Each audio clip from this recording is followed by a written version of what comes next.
आज हम लोग ये चैप्टर कंप्लीट करके केमिकल बॉन्डिंग शुरू करेंगे, ठीक है। इलेक्ट्रोनेगेटिविटी,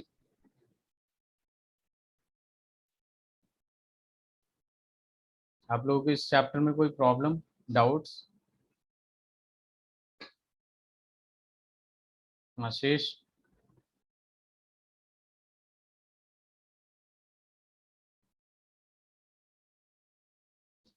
मानसी,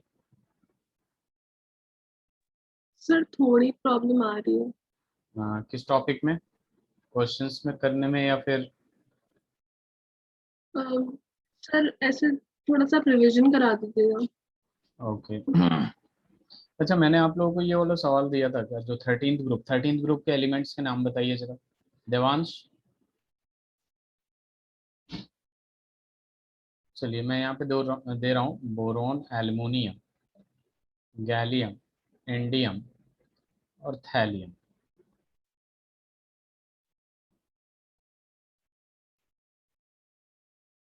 इसको increasing decreasing order of their atomic size लिखिए। Decreasing order of their atomic size.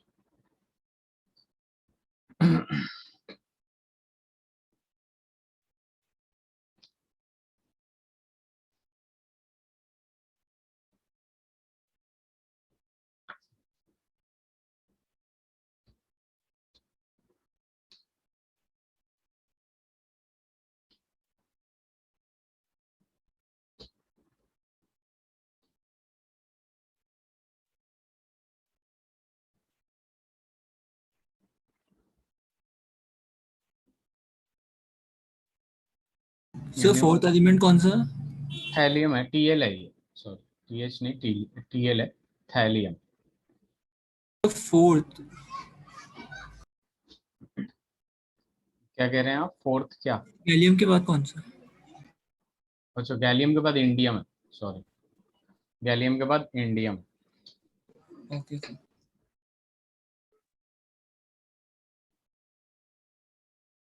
आप लोग असाइनमेंट कंप्लीट कर रहे हैं? इंडियम सबसे बड़ा होगा, फिर गैलियम, फिर एल्यूमिनियम, फिर बोरॉन। सबसे ये किस ग्रुप का एलिमेंट है? सारे के सारे किस ग्रुप के एलिमेंट है? थर्टींथ ग्रुप एलिमेंट है, यस सर। ठीक है। इस थैलियम को अभी हटा देते हैं, वैसे थैलियम सबसे नीचे है, कोई दिक्कत नहीं। चलिए, तो इसमें सबसे बड़ा कौन होगा? थैलियम होगा ना, डाउन द ग्रुप जाएंगे तो साइज इंक्रीज करेगा। Yes sir. मानसी, मैंने क्या किया, यस सर, यस सर, वो थैलियम और इंडियम की पोजीशन को रिकॉन्फिगर। हाँ, ये ऐसे होता है। तो सबसे बड़ा कौन होगा? थैलियम होगा, उसके बाद आप लोग बताइए। Sir indium. इंडियम, इंडियम के बाद सर गैलियम। गैलियम, गैलियम के बाद एल्युमिनियम और इसके बाद बोरॉन। ये हो जाता है गलत। यहाँ एक्सेप्शन है। एक्सेप्शन में क्या आता है आपका, इस पे फोकस करिएगा आप लोग, ठीक है। यहाँ पे बेसिकली आपका थैलियम बिल्कुल सही है, इंडियम बिल्कुल सही है, उसके बाद एल्युमिनियम आ जाता है, उसके बाद आता है गैलियम और उसके बाद आता है बोरॉन। ऐसा क्यों होता है? बेसिकली ये जो गैलियम होता है ना, इसके पास पुअर शेल्डिंग इफेक्ट होता है। क्या होता है ये?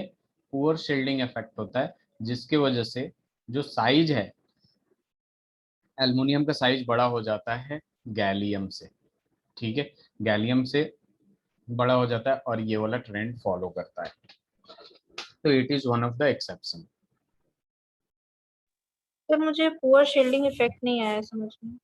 शेल्डिंग इफेक्ट क्या होता है आरुषि? सर नहीं आया वो।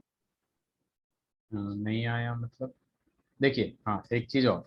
पुअर शेल्डिंग इफेक्ट, इफेक्ट की जब बात करते हैं तो सबसे अच्छा जो होता है, ठीक है, शेल्डिंग इफेक्ट जो सबसे अच्छा होता है, एस का होता है, फिर पी का होता है, फिर डी का होता है और फिर क्या आता है? एफ का होता है, ठीक है। तो बेसिकली यहाँ पे डी और एफ, ये जब गैलियम का कॉन्फ़िगरेशन करिएगा तो वहाँ पे डी वगैरह आएगा, जिसकी वजह से इसमें क्या आ जाता है? पुअर शील्डिंग इफेक्ट आ जाता है। जो मैंने बताया था आप लोगों को, शील्डिंग इफेक्ट क्या होता है। ये न्यूक्लियस हो गया, एक शेल, दो शेल, तीन शेल, ठीक है, ऐसे हो जाता है। तो जो न्यूक्लियस और आउटरमोस्ट सेल के इलेक्ट्रॉन के बीच का जो अट्रैक्शन होता है, इसके बीच में तो अट्रैक्शन होगा ही होगा, होगा कि नहीं? Nucleus positively yes sir. Charge है और इलेक्ट्रॉन जो है वो नेगेटिवली चार्ज है, ठीक है। और यहाँ पे जो इलेक्ट्रॉन होंगे, इसके इनर मोस्ट सेल में इलेक्ट्रॉन होंगे, इन दोनों के बीच में क्या होगा, रिपल्सन होगा। Yes sir. ठीक है, तो ये जो जितने रिपल्सन होता है एक्चुअल में वो होता है इसका शील्डिंग इफेक्ट। ठीक है, तो अगर हम देखते हैं कि आउटरमोस्ट सेल इलेक्ट्रॉन में अगर रिपल्सन कम होगा, रिपल्सन कम होगा, उसके वजह से अट्रैक्शन ज्यादा होगा। ठीक है, रिपल्सन कम होगा तो अट्रैक्शन ज्यादा होगा कि नहीं। Yes sir. तो अट्रैक्शन ज्यादा होगा तो इलेक्ट्रॉन को अपने तरफ थोड़ा खींच लेगा कि नहीं। Yes sir. ठीक है, तो यहाँ पे बेसिकली यहाँ पे poor shielding effect of gallium के वजह से, ठीक है, गैलियम में क्या होता है, पुअर शील्डिंग इफेक्ट होता है, जिसके वजह से न्यूक्लियस थोड़ा पावरफुल हो जाता है और इसके इलेक्ट्रॉन को इजीली खींच लेता है।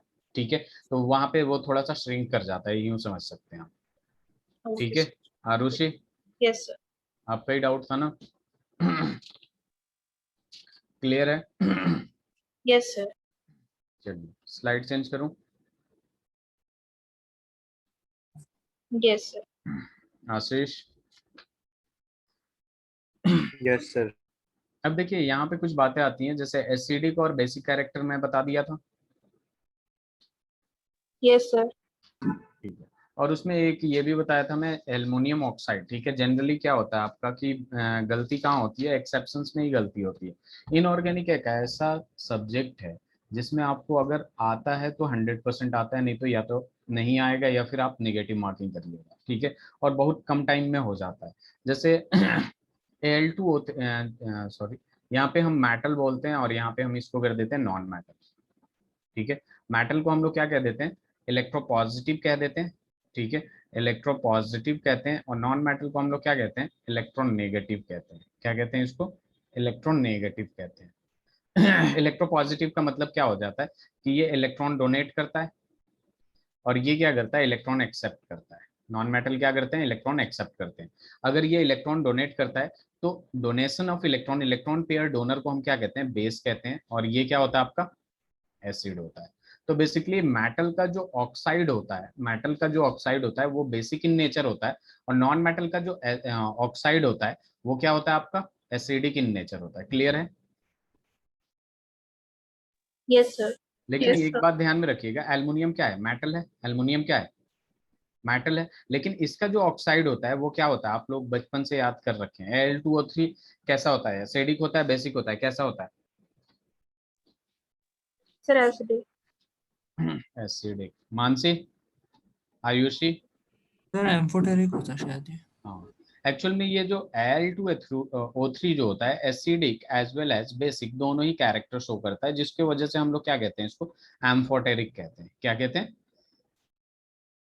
एम्फोटेरिक कहते हैं। तो ये एक्चुअल में इसका ऐसा बिहेवियर है, देखा गया, एक्सपेरिमेंटली देखा गया है कि एल्युमिनियम ऑक्साइड जो होता है एसिडिक की तरह भी बिहेव करता है और बेसिक की तरह भी बिहेव करता है, उस वजह से ये क्या हो जाता है आपका, एम्फोटेरिक होता है। क्लियर है। Yes sir. तो यहाँ पे एक क्वेश्चन दे रहा हूँ मैं, स्लाइड चेंज करूँ। Yes sir. Yes, sir.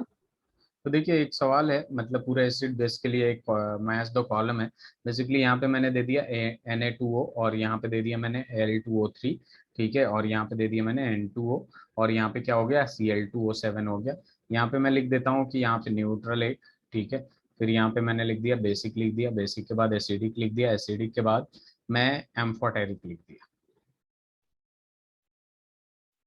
ठीक है, तो ये 1 2 3 4, और इधर आ जाएगा आपके पास A B C D। तो आप लोग खुद बताइए Na2O क्या होगा, एसिड होगा, बेस होगा, एम्फोटेरिक होगा, न्यूट्रल होगा।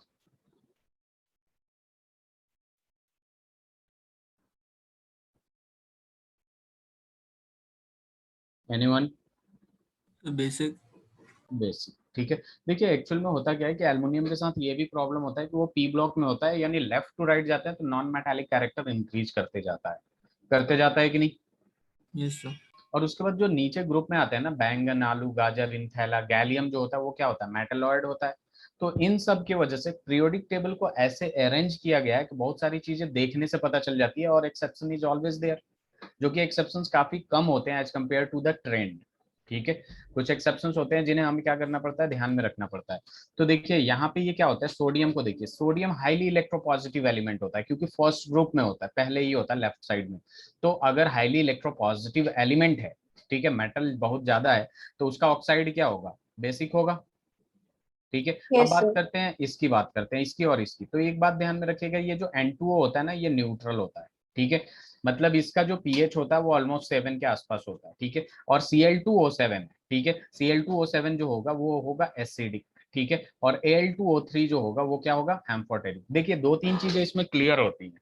अभी अभी हम लोग जैसे जैसे केमिस्ट्री में अच्छे होते जाएंगे वैसे वैसे ये चीजें बहुत आसान लगने लगेंगी, अभी नया नया लग रहा है। ठीक है, जैसे मैं अभी एक ट्रिक बताता हूँ आप लोगों को एसिडिक और बेसिक कैरेक्टर पहचानने का, कि एसिड जो होता है डायरेक्टली प्रोपोर्शनल टू -I होता है। ठीक है, मैं ये -I आप लोगों को अभी बताऊंगा। और जो बेस होता है, ठीक है, वो डायरेक्टली प्रोपोर्शनल टू +I होता है। ये जो I होता है बेसिकली इंडक्टिव इफेक्ट होता है। ठीक है, मैं ये बस बता रहा हूँ इंडक्टिव इफेक्ट क्या होता है, ये हम बाद में डिस्कस करेंगे जब चैप्टर शुरू होगा तो। ठीक है, और ये भी क्या होता है, इंडक्टिव इफेक्ट होता है। बस इसमें फर्क इतना है कि ये प्लस इंडक्टिव इफेक्ट होता है, पॉजिटिव इंडक्टिव इफेक्ट होता है, और ये नेगेटिव इंडक्टिव इफेक्ट होता है। नेगेटिव इंडक्टिव इफेक्ट का मतलब हो गया कि इलेक्ट्रॉन विथड्रॉइंग ग्रुप इसके पास होगा। एसिड वो होता है जिसके पास इलेक्ट्रॉन विथड्रॉइंग ग्रुप हो, जो इलेक्ट्रॉन को खींचे अपने तरफ एक्सेप्ट करने के लिए। तो जो इलेक्ट्रॉन एक्सेप्ट करता है बेसिकली उसको हम क्या कहते हैं, एसिड कहते हैं कि नहीं। Yes, sir. और जो इलेक्ट्रॉन डोनेटिंग ग्रुप हो, इलेक्ट्रॉन डोनेटिंग ग्रुप हो, जो इलेक्ट्रॉन इजीली दे दे, ठीक है, उसको हम लोग क्या कहते हैं, बेस कहते हैं। ठीक है, तो इलेक्ट्रॉन डोनर ही तो बेस है, जो उस दिन हम लोग डिस्कस किए थे। जो Yes, sir. इलेक्ट्रॉन देता है वो बेस है, जो इलेक्ट्रॉन लेता है वो एसिड है। ठीक है, तो क्वेश्चन आपको ऐसे भी पूछ सकता है, Cl2O3 और Cl2O7 में ज्यादा एसिडिक कौन है। ठीक है, ज्यादा एसिडिक कौन है। एक चीज देखिए इसमें कि क्लोरीन भी इलेक्ट्रॉन को खींचता है, ऑक्सीजन भी इलेक्ट्रॉन को खींचता है कि नहीं, क्योंकि ये इलेक्ट्रोनेगेटिव एलिमेंट होते हैं। Yes, sir. ठीक है, लेकिन यहाँ पे क्या हो रहा है कि यहाँ पे ऑक्सीजन 7 है, देखिए ये दोनों तो एक दूसरे को बैलेंस कर लिए, लेकिन यहाँ ऑक्सीजन 3 है और यहाँ ऑक्सीजन 7 है। तो ज्यादा ज्यादा ऑक्सीजन किसके पास है, इसके पास है, तो जाहिर सी बात है ये ज्यादा खींचेगा कि नहीं अपने तरफ इलेक्ट्रॉन। Yes, sir. तो इस वजह से इसका एसिडिक कैरेक्टर ज्यादा होगा as compare to this. Clear है। Yes, sir. ठीक है, एक और सवाल। हम हाइड्रोजन हेलाइड हेलोजन हेलाइड की बात कर रहे हैं। ठीक है, जैसे HF हो गया, ठीक है, HCl हो गया, HBr हो गया और HI हो गया। इनमें सबसे ज्यादा एसिडिक कौन होगा, इनमें सबसे ज्यादा एसिडिक कौन होगा। देखिए हर जगह यहाँ पे बच्चों को अच्छा इसलिए नहीं लगता है क्योंकि क्वेश्चन के हिसाब से ना आंसर भी चेंज होने लगता है, रीजंस भी चेंज होने लगते हैं। आपको क्या लगता है HF HCl HBr HI में सबसे ज्यादा एसिडिक कौन होगा। Sir, शायद HCl. दो लोग एक ही साथ बोले, समझ में नहीं आया, क्लैश कर गया, बताइए। Sir, HCl. HCl बोला आपने, एक मिनट रुक जाइए। Yes, sir. HF, एक minute, HF HCl HBr HI। Mansi आपने क्या बोला, आरुषि आपने तो HCl को बोल दिया। Sir HI।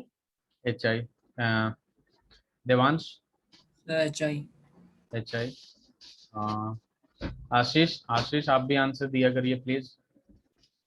क्या लगता है आपको, देखिए यहाँ क्या होता है, कभी इसमें कंफ्यूज नहीं होइएगा आप लोग कि इलेक्ट्रॉन खींचने की जब बात होगी तो फ्लोरीन सबसे ज्यादा खींचता है। ठीक है, लेकिन यहाँ पे क्या होता है, H है तो H के अकॉर्डिंग देखेंगे, हाइड्रोजन के अकॉर्डिंग देखेंगे कि जो जितना जल्दी H+ दे देगा वो उतना ज्यादा एसिडिक होगा कि नहीं। Yes, sir. तो यहाँ पे बेसिकली क्या होता है, फ्लोरीन बहुत ज्यादा इलेक्ट्रोनेगेटिव एलिमेंट होता है। एक बात और ध्यान में रखिएगा, बॉन्ड लेंथ जो है वो किस पे डिपेंड करेगा, एटॉमिक साइज पे डिपेंड करेगा कि नहीं। Yes, sir. ठीक है, अगर बॉन्ड लेंथ बड़ा हो, बॉन्ड लेंथ लंबा हो, ठीक है, तो आपका जो बॉन्ड स्ट्रेंथ है वो वीक होगा या स्ट्रांग होगा। आपको क्या लगता है, अगर बॉन्ड लेंथ ज्यादा हो, ठीक है, तो आपका बॉन्ड स्ट्रेंथ वीक होगा या स्ट्रांग होगा। वीक। वीक। हाँ वीक होगा, क्योंकि जितना ज्यादा दूर जाएगा उतना धीरे धीरे, मतलब ये क्या होता है, बॉन्ड क्या होता है, बेसिकली फोर्स ऑफ अट्रैक्शन होता है कि नहीं, शेयरिंग ऑफ इलेक्ट्रॉन से ही न्यूक्लियस और इलेक्ट्रॉन के बीच में क्या होता है, फोर्स ऑफ अट्रैक्शन बना रहता है। तो दूर दूर जाएंगे तो फोर्स ऑफ अट्रैक्शन डिक्रीज करेगा, तो वो इजिली टूट जाएगा। तो यहाँ पे ये वाला हम कॉन्सेप्ट लगाएंगे कि ये जिसमें जितना जल्दी H+ दे दे वो उतना ज्यादा एसिडिक होगा। अब यहाँ पे जो फ्लोरीन है मोस्ट इलेक्ट्रोनिगेटिव एलिमेंट है, यानी ये बॉन्डेड इलेक्ट्रॉन या शेयर्ड पेयर ऑफ इलेक्ट्रॉन को बहुत ही स्ट्रांगली होल्ड किया रहेगा, ठीक है। और ऊपर से इसका बॉन्ड लेंथ भी क्या होगा, छोटा होगा as compare to HCl, HBr, HI। तो सबसे ज्यादा एसिडिक होगा HI, फिर HBr, फिर HCl, और सबसे कम एसिडिक जो होगा वो होगा HF, क्योंकि इसका बॉन्ड लेंथ छोटा होगा। ये हाईली इलेक्ट्रोनिगेटिव एलिमेंट होता है, तो इलेक्ट्रॉन को अपने तरफ अट्रैक्ट किया रहेगा, पोलैरिटी क्रिएट किया रहेगा, पॉजिटिव निगेटिव की वजह से स्ट्रॉन्ग फोर्स ऑफ अट्रैक्शन होगा। HCl की बात करेंगे, क्लोरीन भी इलेक्ट्रोनिगेटिव होता है, लेकिन इसका बॉन्ड लेंथ थोड़ा फ्लोरीन वाले से ज्यादा होगा, जिसकी वजह से वो उससे जल्दी दे देगा, फिर उससे जल्दी देगा, उससे जल्दी देगा, ठीक है। क्या ये कॉन्सेप्ट क्लियर है? Yes, sir. किसी को Yes. कोई प्रॉब्लम हो तो पूछ लीजिए, ठीक है। तो देखिए अपने पास इस चैप्टर में, ठीक है, मैं रैप अप करता हूँ थोड़ा सा, ठीक है। सबसे पहले हमने बात किया कैसे कैसे हमने मॉडल लिया, ठीक है, डोबेर्नियर ट्रायड, ठीक है। मैं नाम लिखते जा रहा हूँ, आप लोग बस उसमें ध्यान दीजिएगा कि डोबेर्नियर ट्रायड का मतलब क्या होता है, ठीक है। एक ट्रायड बनाया जाता है जिसमें फर्स्ट एंड थर्ड एलिमेंट का मास जो होता है वो मिडिल एलिमेंट के मास के बराबर होता है, ठीक है। दूसरा जो है आपका वो क्या आ जाता है, न्यूलैंड्स ऑक्टेव लॉ, ठीक है। उसके बाद आ जाता है आपका लोथरमेयर कर्व, लोथरमेयर कर्व। उसके बाद आ जाता है आपके पास मैंडलीव्स, सर मुझे लोथरमेयर कर्व समझ में नहीं आया। और किसी को?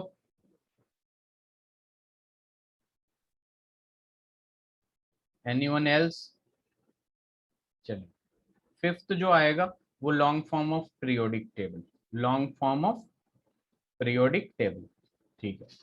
तो देखिए आरुषि, इसमें जो है ना, इनऑर्गेनिक में बेसिकली होता क्या है, एक्सपेरिमेंट किया गया, थ्योरी बनाया गया, मॉडल बनाया गया, और उसे हम लोग पढ़ते हैं कि वो क्या क्या किए थे और उनका क्या ड्रॉबैक था, उनका क्या बेनिफिट था, क्या एडवांटेजेस था, ठीक है। तो यहाँ पे हम बात करते हैं लोथरमेयर कर्व की, ठीक है। तो लोथरमेयर कर्व में इन्होंने क्या किया था, atomic volume versus atomic mass का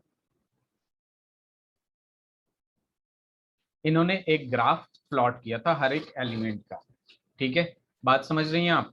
ये क्वेश्चन भी आप Yes, लोगों sir. का पूछा हुआ है कि इसमें जो आपका जो ग्राफ इन्होंने बनाया था बेसिकली वो किसके किसके बीच था, ठीक है। तो ये क्या था, आपका atomic volume versus atomic mass के बीच का ग्राफ था, और हर एक एलिमेंट का प्रॉपर्टीज रीड करके उन्होंने ये ग्राफ कुछ ऐसे बनाया था, ठीक है। उस ग्राफ में जो आ रहा था कुछ ऐसे आ रहा था, ठीक है। उन्होंने इसमें देखा कि जो पीक पॉइंट है वो अल्काली मेटल्स ऑक्यूपाई कर रहे हैं, ठीक है। लिथियम, सोडियम, पोटेशियम, रुबिडियम, इसके बाद वाला जो आएगा वो सीजियम, क्लियर है। Yes, sir. उसके बाद पता चला इनको कि जो डिसेंडिंग है, ठीक है, सॉरी, जो असेंडिंग है, असेंडिंग में क्या होता है आपका कि हेलोजन ऑक्यूपाई कर रहे हैं, हेलोजन, ठीक है, हेलोजन ऑक्यूपाई कर रहे हैं। जैसे लिथियम यहाँ आ जाएगा, फ्लोरीन, फ्लोरीन के बाद यहाँ आ जाएगा क्लोरीन, क्लोरीन के बाद यहाँ आ जाएगा ब्रोमीन, नेक्स्ट वाले में आयोडीन आ जाएगा, क्लियर है। और जो आपके अल्कलीन अर्ध मेटल्स हैं, अल्कलीन अर्ध मेटल्स, वो डिसेंडिंग पोजीशन ऑक्यूपाई कर रहे हैं। यहाँ पे मैग्नीशियम, यहाँ पे क्या कर दिया, कैल्शियम, यहाँ पे क्या कर दिया, कैल्शियम के बाद यहाँ क्या कर दिया, बेटा मांगे भी, यहाँ बेरिलियम हो जाएगा, ठीक है। तो बेटा मांगे कार स्कूटर, यहाँ एस्ट्रॉन्शियम होगा। उसके बाद वाले में जो आएगा डिसेंडिंग पोजीशन पे, आप खुद ही देख रही है कि यहाँ पे ये क्या हो रहा है, असेंडिंग है, मतलब पिक के ऊपर जा रहा है, फिर नीचे आ रहा है, तो डिसेंडिंग। तो ऐसे उस टाइम पे बहुत सारे एलिमेंट्स नॉन थे, ठीक है, अबाउट 60 के आसपास। तो उन्होंने ऐसे ग्राफ में उनका प्रॉपर्टीज देख देख के उन्होंने ग्राफ प्लॉट किया, लेकिन ये काफी कॉम्प्लिकेटेड है। अभी मैंने बहुत सारे कम एलिमेंट्स के, बहुत ही कम एलिमेंट को जब मैंने इसमें रखा है, अरेंज किया है, तो इतना कॉम्प्लिकेशन दिख रहा है। जैसे 60 एलिमेंट्स का अगर मैं इसमें अरेंज कर दूं तो आपको प्रॉब्लम होगा कि नहीं। Yes, sir. तो इस वजह से ये फेल्ड हो गया था, ठीक है। Okay, और sir. Thank you. फिर आपका जो वो चीजें आ गई थी आइसोटॉप्स वगैरह, तो उससे भी प्रॉब्लम क्रिएट हो गई थी, ठीक है। तो इसलिए ये फेल्ड हो गया था, क्लियर है।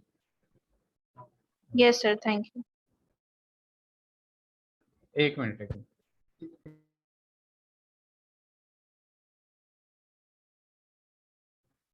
अब देखिए यहाँ पे अपने पास क्या आता है, long form of periodic table, जिसमें मैंने आप लोगों को बताया था ये एस ब्लॉक हो जाएगा आपका, ये डी ब्लॉक हो जाएगा आपका, और ये क्या हो जाएगा, पी ब्लॉक हो जाएगा। ठीक है, तो और इधर क्या हो जाएगा आपका, एफ ब्लॉक हो जाएगा, जिसमें आपका दो सीरीज आता है, एक 6th पीरियड कहते हैं और एक 7th पीरियड कहते हैं। इसको लैंथेनॉइड और इसको क्या कह देते हैं हम, नीचे वाले को एक्टिनॉइड सीरीज कह देते हैं।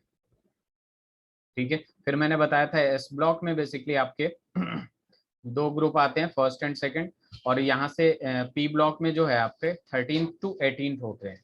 ठीक है, कितना होता है, 13 to 18। Yes, sir. ठीक है, और फिर यहाँ से शुरू होता है 3 to 12 तक होता है।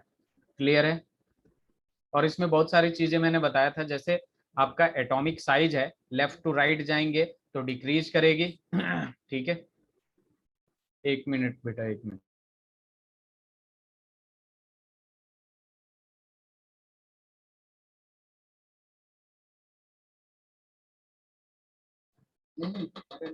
ठीक है, तो यहाँ देखिए अपने पास क्या आता है कि यहाँ पे अगर हम साइज की बात करें तो अगर लेफ्ट टू राइट जाते हैं तो साइज डिक्रीज करती है, और टॉप टू बॉटम आते हैं तो साइज क्या होगी,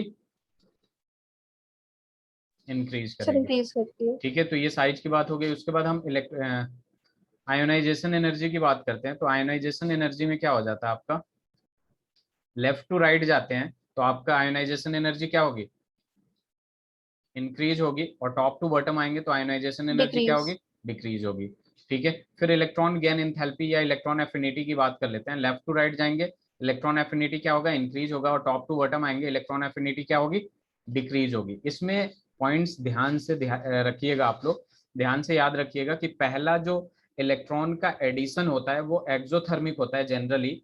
ठीक है, जनरली एक्सोथर्मिक होता है। उसके बाद जितने भी स्टेप होते हैं सारे के सारे, मतलब second electron addition, third electron addition, fourth electron addition, सारे के सारे एंडोथर्मिक होते हैं। क्लियर है, Yes, sir.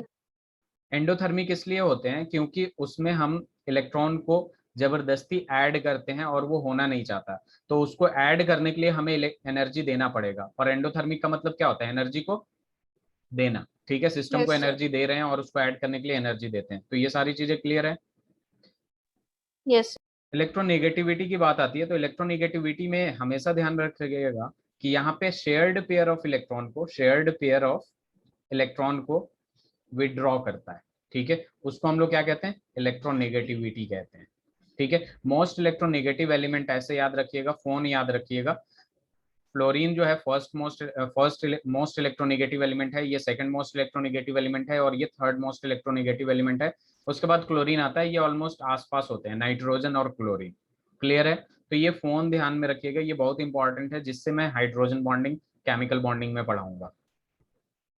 Okay, sir. ठीक है, और फिर मैंने ये आप लोगों को अभी अभी बताया है कि एसिडिक कैरेक्टर कैसे चेक करते हैं और बेसिक कैरेक्टर कैसे चेक करते हैं। ठीक है, जिसमें Yes, sir. जितना ज्यादा विथड्रॉइंग ग्रुप होगा वो उतना ज्यादा एसिडिक होगा, और जिसमें जितना ज्यादा डोनेटिंग टेंडेंसी होगा, डोनेटिंग ग्रुप होगा, वो उतना ज्यादा बेसिक होगा। ठीक है, Yes, sir. क्लियर है। चलिए, अब जरा नेक्स्ट चैप्टर शुरू करते हैं हम लोग, केमिकल बॉन्डिंग। आप लोग एनसीईआरटी कर रहे हैं, Yes, sir. और assignment, Yes, sir. Yes, sir. चलिए अच्छी बात है। तो देखिए यहाँ पे हम लोग स्टार्ट करें chemical bonding. Yes, sir. Yes, sir.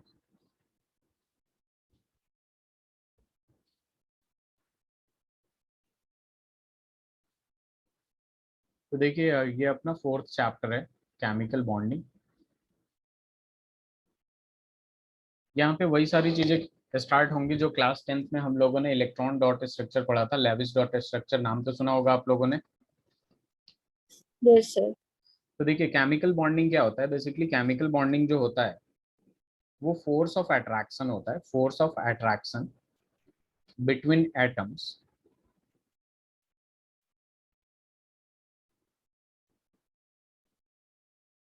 which holds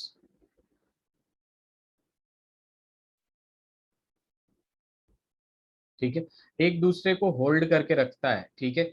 ये एक फोर्स ऑफ अट्रैक्शन होता है, वेदर इट इज, जैसे अगर फोर्स ऑफ अट्रैक्शन का ज्यादा अच्छे से फील लेना है आप लोगों को तो आयनिक बॉन्ड देख लेते हैं, ठीक है। आयनिक बॉन्ड में क्या होता है कि सोडियम होता है और सोडियम का कॉन्फ़िगरेशन क्या होता है, 1s2 2s2 2p6, ठीक है। उसके बाद आ जाता है आपके पास 3s1, ठीक है। और क्लोरीन का अगर देखते हैं हम लोग तो यहाँ पे आ जाएगा 1s2 2s2 2p6 3s2, और यहाँ पे क्या आ जाएगा 3p5, ठीक है। तो ये चीज तो हमें पता है कि ये मेटल है तो इलेक्ट्रोपॉजिटिव एलिमेंट होगा, तो ये इलेक्ट्रॉन डोनेट करेगा, और क्लोरीन जो है इलेक्ट्रॉन नेगेटिव एलिमेंट है तो ये इलेक्ट्रॉन क्या करेगा, गेन करेगा। और वैसे भी यहाँ पे देखे आउटर मोस्ट सेल में कितने इलेक्ट्रॉन है इसके, 7। 7. 7 इलेक्ट्रॉन है, तो इसको एक चाहिए, और एक लेगा तो ये आर्गन का कॉन्फ़िगरेशन अचीव कर लेगा, नोबल गैस कॉन्फ़िगरेशन अचीव कर लेगा। और सोडियम की जब बात करें तो सोडियम में आउटर मोस्ट सेल में कितना इलेक्ट्रॉन है, 1 है, तो ये एक देगा तो ये नियॉन का कॉन्फ़िगरेशन अचीव कर लेगा कि नहीं। Yes, sir. तो देखिए यहाँ पे बेसिकली होता क्या है, कभी भी हम सॉलिड स्टेट में इलेक्ट्रॉन नहीं निकालते, हम क्या करते हैं आपको कि पहले सॉलिड स्टेट से सबसे पहले इसको कन्वर्ट करते हैं गैसियस स्टेट में, किस में कन्वर्ट करते हैं, गैसियस स्टेट में कन्वर्ट करते हैं, ठीक है। और गैसियस स्टेट में कन्वर्ट करके यहाँ बेसिकली आयोनाइजेशन एनर्जी याद है आप लोगों को, Yes, sir. आयोनाइजेशन एनर्जी का हम लोग क्या करते हैं, removal of electron from a gaseous atom, ठीक है। Removal of minimum energy required to remove an electron from a gaseous atom, उसे हम क्या कहते हैं, आयोनाइजेशन एनर्जी कहते हैं, ठीक है। अब देखिए यहाँ पे अपने पास क्या आता है, आयोनाइजेशन एनर्जी पहला लग गया, यानी यहाँ पे क्या होगा कि Na+ में चला जाएगा और एक इलेक्ट्रॉन यहाँ से निकल जाएगा। Cl में हम क्या करेंगे, इलेक्ट्रॉन एफिनिटी, याद है, इलेक्ट्रॉन एफिनिटी, इसमें एक इलेक्ट्रॉन ऐड करेंगे इन द गैसियस स्टेट, तो ये किस में कन्वर्ट हो जाएगा, Cl- में हो जाएगा कि नहीं। Yes, sir. तो अब बेसिकली यहाँ होगा क्या, ये जो Na+ और Cl-, ठीक है, ये क्या है, पॉजिटिव और नेगेटिव चार्ज, ठीक है। ये एक दूसरे से क्या करेगा, अट्रैक्ट करेगा, इसको एक साथ रखेंगे तो ये Na+ प्लस Cl- जो होगा, यहाँ फोर्स ऑफ अट्रैक्शन लगेगा, force of electrostatic force of attraction, और ये बना लेगा NaCl, बना लेगा कि नहीं। तो Yes, यहाँ sir. पे Yes, sir. Basically sharing of electron भी नहीं हो रहा, ठीक है। और यहाँ पे दिख रहा है आपको पॉजिटिव और नेगेटिव एक दूसरे को होल्ड करके रखता है, ठीक है। इसी को कहते हैं हम केमिकल बॉन्डिंग, ठीक है। वैसे ही आपका जब कोवलेंट बॉन्ड होता है तो बेसिकली वहां पे देखिए इसमें हर जगह आपका अट्रैक्शन और रिपल्सन दोनों ही होगा, ठीक है। बस फर्क इतना है, अट्रैक्शन ज्यादा होगा उसके वजह से बॉन्ड बनता है, अगर रिपल्सन ज्यादा होगा तो क्या बॉन्ड बनेगा, No, sir. नहीं बनेगा, टूट जाएगा। क्लियर है, तो ये होता है, बस मैंने ये आप लोगों को बताया कि ये क्या होता है, आपका केमिकल बॉन्डिंग होता है, ठीक है। अब इसमें देखिए सबसे पहले क्या आता है कि कैसे साइंटिस्ट लोगों ने अप्रोच किया कि कैसे बॉन्ड बनता है, क्या पॉसिबिलिटी है क्या पॉसिबिलिटी नहीं है, ये लिख लिया आप लोगों ने। Yes, sir. चलिए स्लाइड चेंज करते हैं। अब देखिए यहाँ पे क्या होता है, अगर हम लोग और अच्छे से लिखना चाहें केमिकल बॉन्डिंग को तो ऐसे लिख सकते हैं, द अट्रैक्टिव फोर्सेस, ये बैकबोन ऑफ इनऑर्गेनिक केमिस्ट्री है, एक बात को ध्यान में रखिएगा। और जेई में कम से कम आपके 4 से 5 क्वेश्चन आने हैं इससे, इसके कॉन्सेप्ट पे बेस, तो इसको बहुत ही अच्छे से पढ़ना, और जितना ज्यादा question, different types of question जहां से भी करना वहां से करिए, असाइनमेंट कंप्लीट करिए, एनसीईआरटी करिए, उसके बाद प्रीवियस ईयर्स करिए, और भी बुक्स होंगे, सबके पास अपने अपने बुक्स तो होंगे। Yes, sir. The attractive force which holds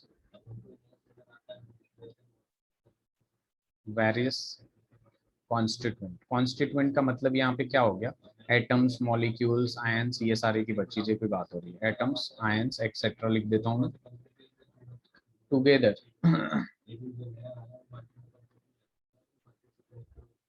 in different chemical species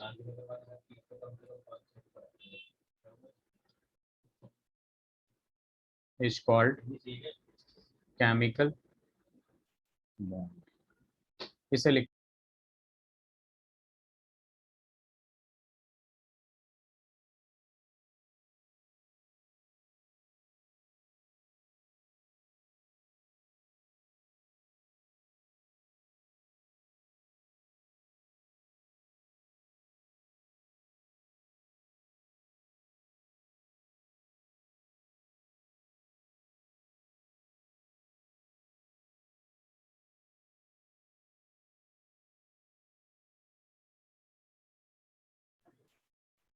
ये लिख लिया आपने?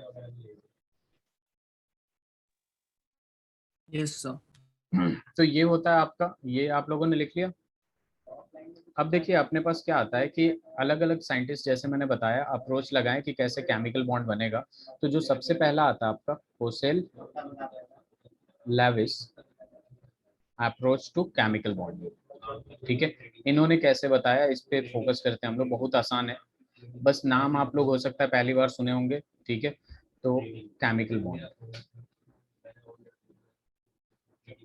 अब देखिए यहाँ पे अपने पास क्या होता है कि Kossel Lewis approach to chemical bonding में क्या होता है कि इन्होंने क्या किया था कि आउटरमोस्ट सेल इलेक्ट्रॉन को रिप्रेजेंट करना सिखाया था। ठीक है, जैसे आउटरमोस्ट सेल इलेक्ट्रॉन को कैसे रिप्रेजेंट करते हैं, अगर हमें लेविस स्ट्रक्चर रखना है, लिथियम का लेविस स्ट्रक्चर बनाना है, बेरिलियम का बनाना है, बोरोन का बनाना है, just suppose carbon, oxygen, carbon, nitrogen, oxygen, fluorine, neon, इन सब का अगर हमें क्या बनाना है, लेविस डॉट स्ट्रक्चर बनाना है, तो आउटरमोस्ट सेल, एक मिनट, आउटर मोस्ट सेल में जितने इलेक्ट्रॉन होते हैं उसको ड्रॉ कर देंगे हम, तो ये हो जाएगा Kossel Lewis Lewis dot structure हो जाएगा, कोसेल लेविस स्ट्रक्चर। जैसे बेरिलियम के आउटर मोस्ट सेल में कितने इलेक्ट्रॉन होते हैं, 2 इलेक्ट्रॉन होते हैं, 2 इलेक्ट्रॉन ड्रॉ कर दिया। बोरोन के आउटर मोस्ट सेल में इलेक्ट्रॉन कितने होते हैं, 3 होते हैं, 3 ड्रॉ कर दिया। कार्बन के आउटर मोस्ट सेल में कितने इलेक्ट्रॉन होते हैं, 4 होते हैं, 4 ड्रॉ कर दिया। नाइट्रोजन के आउटर मोस्ट सेल में 5 होते हैं, 5 कर दिया। ऑक्सीजन के आउटर मोस्ट सेल में 6 होते हैं, 6 कर दिया। फ्लोरीन के आउटर मोस्ट सेल में 7 होते हैं, मैंने 7 कर दिया। और नियोन के आउटर मोस्ट सेल में 10 होते हैं, मैंने 10 कर दिया। तो ये बहुत आसान है कि अगर इलेक्ट्रॉन डॉट स्ट्रक्चर किसी भी चीज का लिखने का आ रहा है, तो उसके आउटर मोस्ट सेल में जितने इलेक्ट्रॉन हो उसको अगर आप रिप्रेजेंट कर देते हैं, तो वो आपका कोसेल लेविस डॉट स्ट्रक्चर हो जाएगा, या लेविस डॉट स्ट्रक्चर से ज्यादा फेमस है ये। अगर मैं पूछूंगा what is the Lewis dot structure of Al+3, क्या आप लोग बता सकते हैं इस पे कितना डॉट आएगा?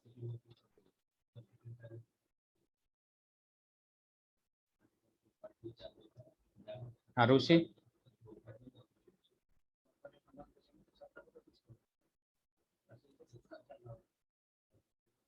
सर 10। किसने बताया 10? देवांश? आशीष?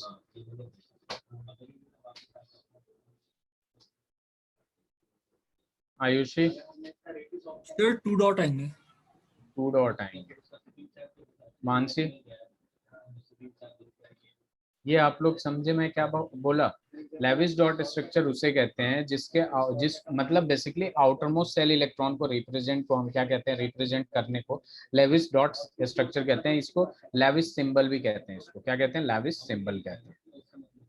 ठीक है, आउटरमोस्ट इलेक्ट्रॉन, आउटरमोस्ट सेल के इलेक्ट्रॉन को, इलेक्ट्रॉन्स इन आउटरमोस्ट सेल को रिप्रेजेंट को हम क्या कहते हैं, लेविस सिंबल कहते हैं, लेविस सिंबल कहते हैं। ठीक है, सर 8 होंगे शायद। हाँ। आरुषि आप बताइए। देखिए एल्युमिनियम के, एल्युमिनियम प्लस हो गया, अब इसके पास 10 इलेक्ट्रॉन है टोटल, तो पहले सेल में 2 होगा, और लास्ट वाले यानी दो सेकंड सेल में कितना होगा, 8 होगा, और यही इसका Al+3 का लास्ट सेल कौन होगा, ठीक है, जहां इलेक्ट्रॉन प्रेजेंट होगा बेसिकली। तो ये क्या हो जाएगा, 2,8 हो जाएगा। तो यहाँ पे एल्युमिनियम+3 में अगर मुझे रिप्रेजेंट करना हो तो इसके आउटरमोस्ट सेल में कितना इलेक्ट्रॉन होगा, देवांश?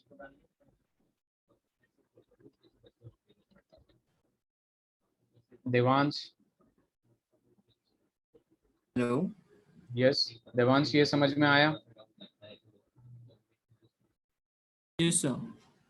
ठीक है, सबको क्लियर है? चलिए जरा इसका लेविस डॉट स्ट्रक्चर बनाइए C-4 का।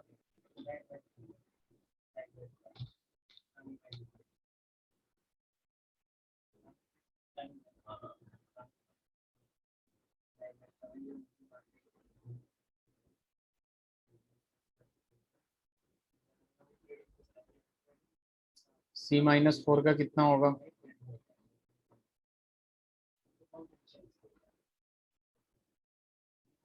सर 8। आउटरमोस्ट सेल में कितना होगा C-4 का? मानसी?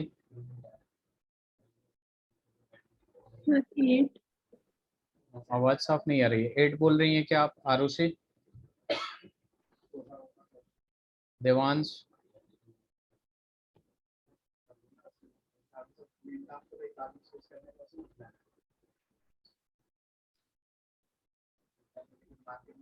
देखिए कार्बन अगर ऐसे बात करें तो कार्बन का एटॉमिक नंबर 6 होता है 2,4।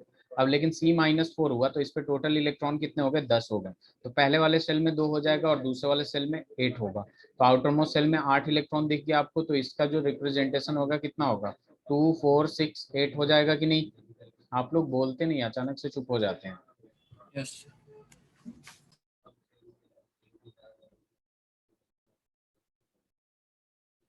8, वेरी गुड। चलिए, मैं चैट देखा नहीं था। चलिए, तो देखिए यहाँ पे अपने पास आता है, स्लाइड चेंज करूं। Yes, sir. अब देखिए, सबसे पहले हम बात किसकी करेंगे, सबसे पहले मैं बात करूंगा आयनिक बॉन्ड की। आयनिक बॉन्ड, या फिर इसका जो दूसरा नाम है, बेसिकली मैं इसको बता चुका हूँ आप लोगों को, ठीक है, एक्सप्लेन कर चुका हूँ, इलेक्ट्रोवैलेंट बॉन्ड।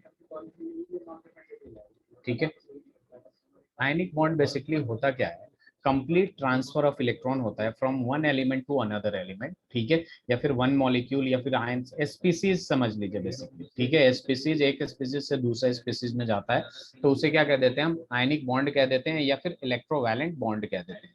ठीक है, जैसे मैंने एग्जांपल लिया था क्लोर NaCl का, ठीक है, जस्ट लाइक मैं वैसे ही एग्जांपल ले रहा हूँ CaF2 का। तो कैल्शियम जो है बेसिकली, कैल्शियम का अगर ये करें हम लोग, तो ये कैल्शियम को सबसे पहले मैंने Ca+2 में चेंज किया और यहाँ पे 2 इलेक्ट्रॉन निकाल दिया।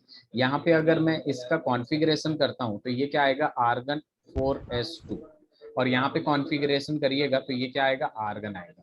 अब फ्लोरीन का देखते हैं, फ्लोरीन में एक इलेक्ट्रॉन ऐड करेंगे तो ये किस में चला जाएगा, F- में चला जाएगा। किस में चला जाएगा, F- में चला जाएगा। और यहाँ पे अगर कॉन्फ़िगरेशन करेंगे तो 1s2 2s2 2p5 होगा। और सिमिलरली यहाँ कॉन्फ़िगरेशन करेंगे 1s2 2s2 2p6 हो जाएगा। यानी यहाँ पे नियॉन का कॉन्फ़िगरेशन आ गया है, ठीक है। लेकिन हमें पता है कि यहाँ पे एक क्लोरीन को, एक क्लोरीन एक क्लोर सॉरी एक फ्लोरीन एक इलेक्ट्रॉन को ले सकता है। और लेकिन यहाँ पे कैल्शियम के पास कितने इलेक्ट्रॉन है, 2 इलेक्ट्रॉन है, ठीक है। तो 2 फ्लोरीन आएगा और दोनों फ्लोरीन आके यहाँ पे क्या बना लेगा, CaF2 बनाएगा कि नहीं। Yes, sir. देखिए कैल्शियम जो इलेक्ट्रॉन रिलीज किया बेसिकली वो 2 इलेक्ट्रॉन रिलीज किया है, और फ्लोरीन मैक्सिमम कितना इलेक्ट्रॉन ले सकता है, यहाँ पे 1 इलेक्ट्रॉन ले सकता है। तो 2 लेने के लिए 2 फ्लोरीन आएगा और यहाँ पे जो कंपाउंड बनेगा वो क्या बनेगा, CaF2 कैल्शियम फ्लोराइड बनेगा। ठीक है, अब हम इसका डेफिनेशन लिखते हैं कि ये इलेक्ट्रोवैलेंट या आयनिक बॉन्ड होता क्या है। तो यहाँ पे ये लिख लीजिए आप लोग, उसके बाद डेफिनेशन लिखेगा, the bond form as a result of electrostatic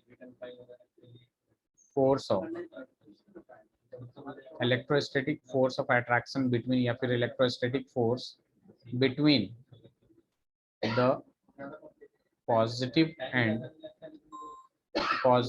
and negative ion termed as is termed as electrovalent या फिर आयनिक बॉन्ड। ठीक है, इलेक्ट्रोवैलेंट और ionic bond, and the compound is known as electrovalent compound या फिर ionic compound. Electrovalent compound या फिर ionic compound.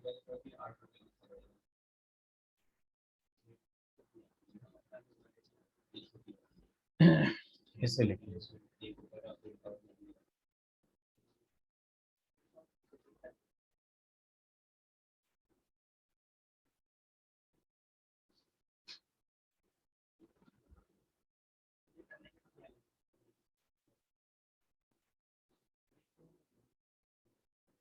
ये समझ में आया, Sir. ये हो जाए तो बताइएगा आप लोग।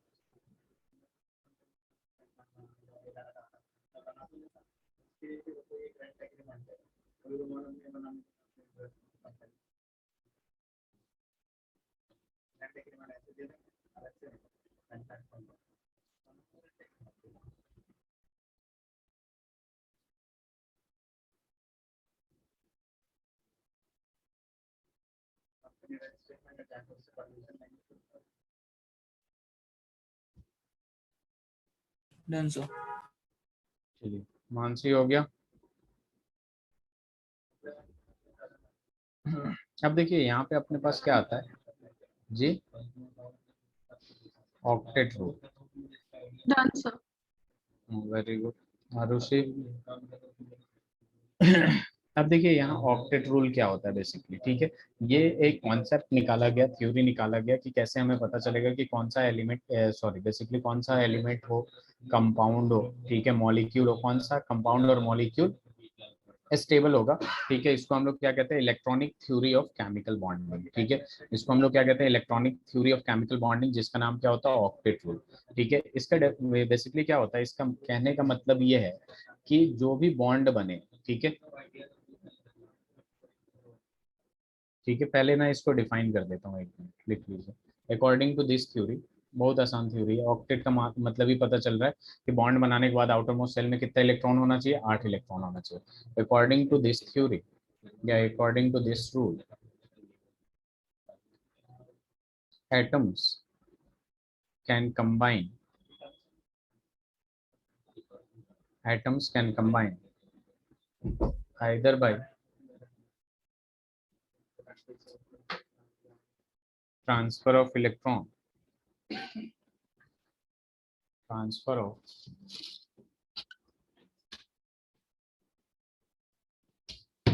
valence electron or transfer of valence electron from one atom to other, or by sharing of electron, by sharing of electrons in order to complete their octet, in order to complete their octet। तो यहाँ basically होता क्या है आपका कि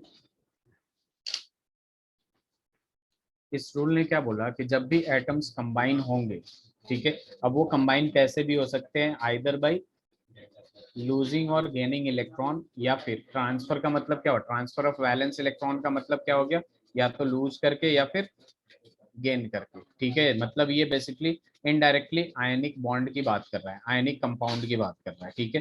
तो either by losing और gaining of electron, या फिर शेयरिंग ऑफ इलेक्ट्रॉन से, ठीक है।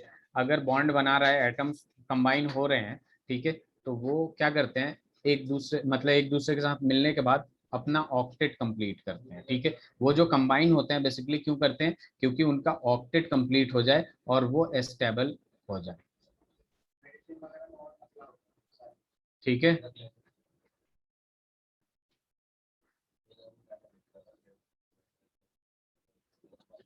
ये समझ में आया।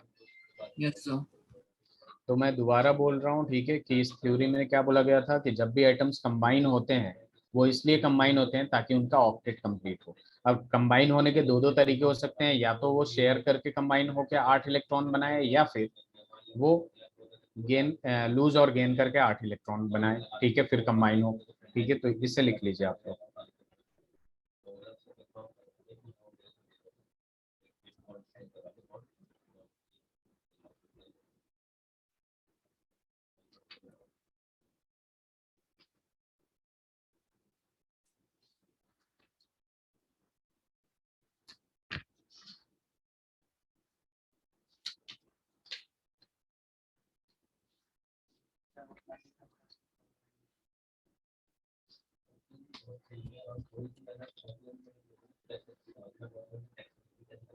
Written, sir. ओके, अब देखिए यहाँ पे अपने पास क्या आता है, अपने पास आता है कोवलेंट बॉन्ड, ठीक है। तो कोवलेंट बॉन्ड का हम ऐसे भी बात कर चुके हैं आपके कि कोवलेंट बॉन्ड, मेटालिक बॉन्ड और आपका वंडर वॉल्स बॉन्ड। तो जो कोवलेंट बॉन्ड बनता है कैसे बनता है, ठीक है, the bond formed, the bond formed by sharing of electron, by sharing of electron between atoms, ठीक है, उसे हम क्या कहते हैं, कोवलेंट बॉन्ड कहते हैं, और उससे जो कंपाउंड बनता है बेसिकली उसको क्या कहते हैं हम लोग, कोवलेंट कंपाउंड कहते हैं। क्लियर है? अब देखिए यहाँ पे क्या आता है कि बॉन्ड कैसे बनता है, तो शेयरिंग ऑफ इलेक्ट्रॉन से क्लास 10th में आप लोगों ने बहुत बनाया होगा, ठीक है, जैसे Cl प्लस Cl करना है, ठीक है, तो एक्चुअल में क्या होता है कि इसके आउटर मोस्ट सेल में कितने इलेक्ट्रॉन होते हैं, 7 इलेक्ट्रॉन होते हैं, और इसके आउटर मोस्ट सेल में कितने इलेक्ट्रॉन होंगे, 7 इलेक्ट्रॉन होंगे। तो ये क्या करेगा, एक दूसरे के इलेक्ट्रॉन को शेयर करेगा, एक दूसरे के इलेक्ट्रॉन को क्या करेगा, शेयर करेगा। यहाँ पे आ जाएगा, ये ऐसे हो जाएगा, और यहाँ पे क्या करेगा, ये 8 हो गया और ये भी 8 हो गया, तो यहाँ पे एक बॉन्ड बन जाएगा जिसको हम क्या कहते हैं, कोवलेंट बॉन्ड कहते हैं। तो जल्दी जरा N2 और O2 का बना के दिखाइए और बताइए कितना बॉन्ड बन रहा है। यहाँ पे कितना बॉन्ड बन रहा है, एक बॉन्ड बन रहा है जिसको हम सिंगल बॉन्ड कहते हैं, ठीक है।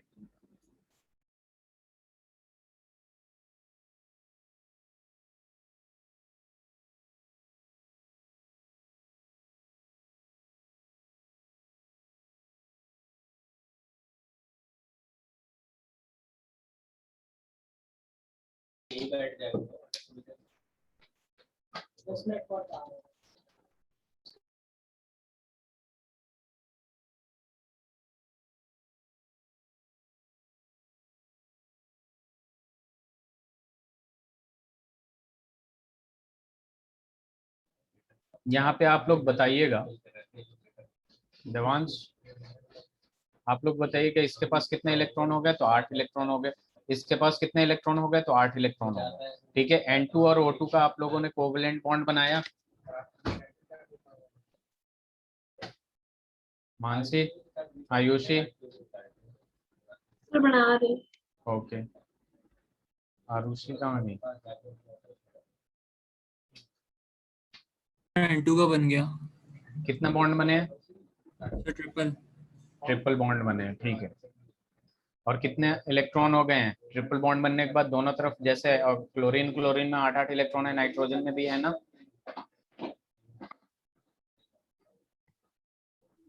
Yes, sir. 6 हुए, बाकी 2 बच गए।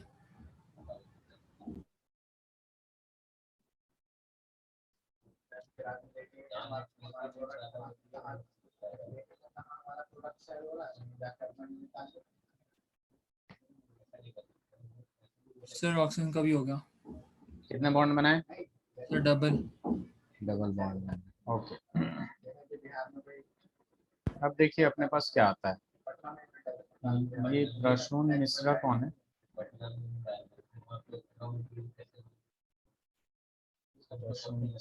आरुषि,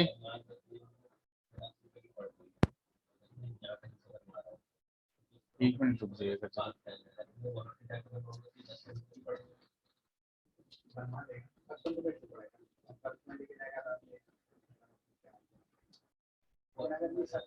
चलिए आगे बढ़ते हैं हम लोग, कोवलेंट बॉन्ड।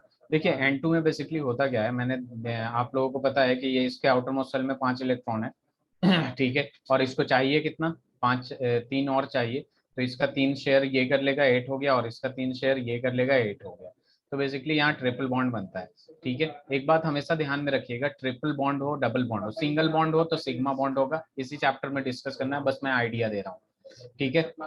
O2 में देखिएगा तो आपका O2 ऐसा बना होगा, ऐसा ही बना है ना मानसी, यस सर, ऐसे ही बना। देखिए सिंगल बॉन्ड होगा तो सिग्मा होगा, इसको डबल बॉन्ड कहते हैं, एक सिग्मा होगा एक पाई होगा, ठीक है। इसको ट्रिपल बॉन्ड कहते हैं, एक सिग्मा और 2 पाई होगा, कितना पाई होगा, 2 पाई बॉन्ड होंगे। और ये पाई बॉन्ड क्यों बनते हैं, सिग्मा बॉन्ड कैसे बनते हैं, इन सब का हम जब हाइब्रिडाइजेशन कराएंगे तो आप लोगों को पूरा पता चलेगा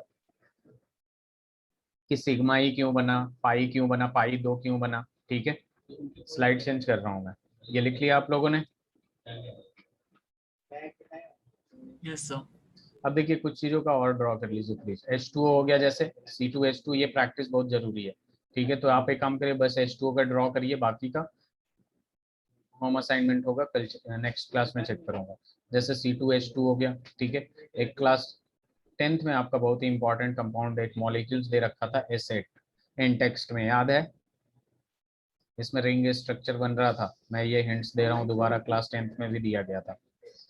फिर आपको CCl4 करना है घर पे, और एक और करना है आपको CO2 करना है, ये भी, इन सब का चारों का लेविस डॉट स्ट्रक्चर आपको बना के लाना है, H2O का हो गया। H2O का हो गया, और किसी का हुआ H2O का?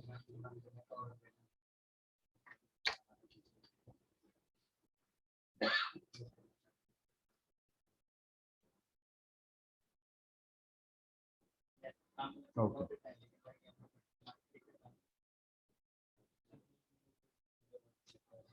आरुषि आपको समझ में आया?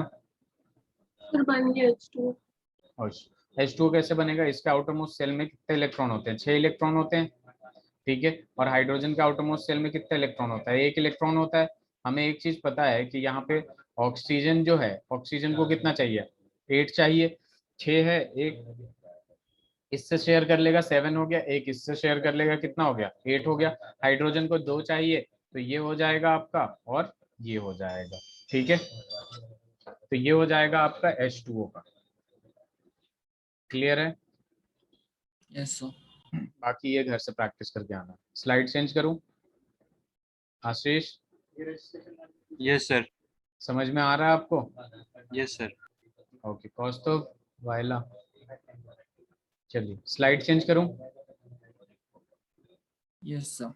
अब देखिए यहाँ पे बेसिकली होता क्या है इसका जो हम लेविस डॉट स्ट्रक्चर निकालते हैं, तो आपको एक चीज पता चलना चाहिए कि इसके थ्योरी ने क्या बोला था कि जब एटम कंबाइन होते हैं तो वो क्यों कंबाइन होते हैं? ताकि उनका ऑक्टेट कंप्लीट हो जाए, नोबल गैस कॉन्फ़िगरेशन अचीव कर ले, तब कंबाइन होते हैं, ठीक है।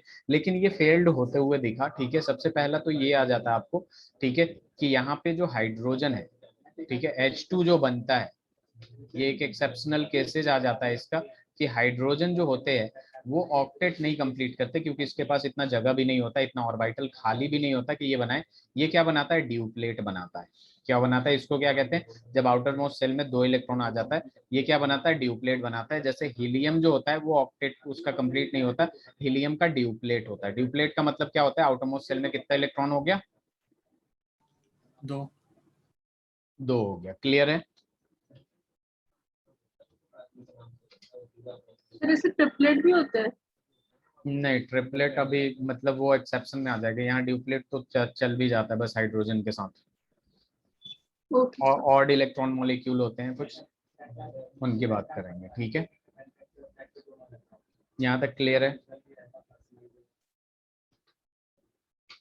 Yes sir. चलिए, यस सर। अब देखिए यहाँ पे हम एक फॉर्मूला लिखवाएंगे जिसको हम लोग कहते हैं फॉर्मल चार्ज, ठीक है।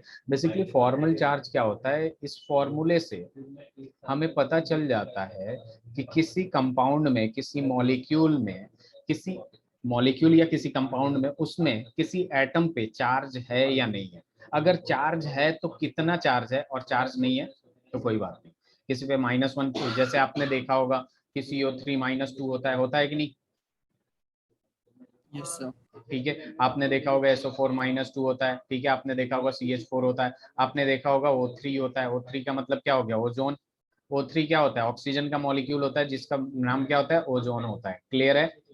यस तो देखिए फॉर्मल चार्ज से बेसिकली हम फाइंड आउट करते हैं कि क्या कितने चार्ज होगा किसी एलिमेंट पे। तो फॉर्मल चार्ज फॉर्मूला देखिएगा क्या होता है। बहुत आसान फॉर्मूला होता है, इसको समझ के लिखना है, ठीक है। Formal charge,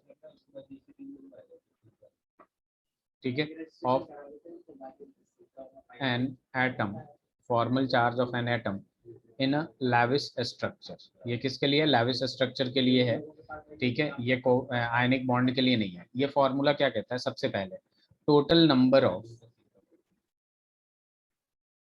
valence electron in free state, free atom जिस पे आप निकालने जा रहे हैं, तो उसका सबसे पहले उसमें लिखना है total number of electron in free state. फिर दूसरा मतलब माइनस, यहाँ आ जाता है total number of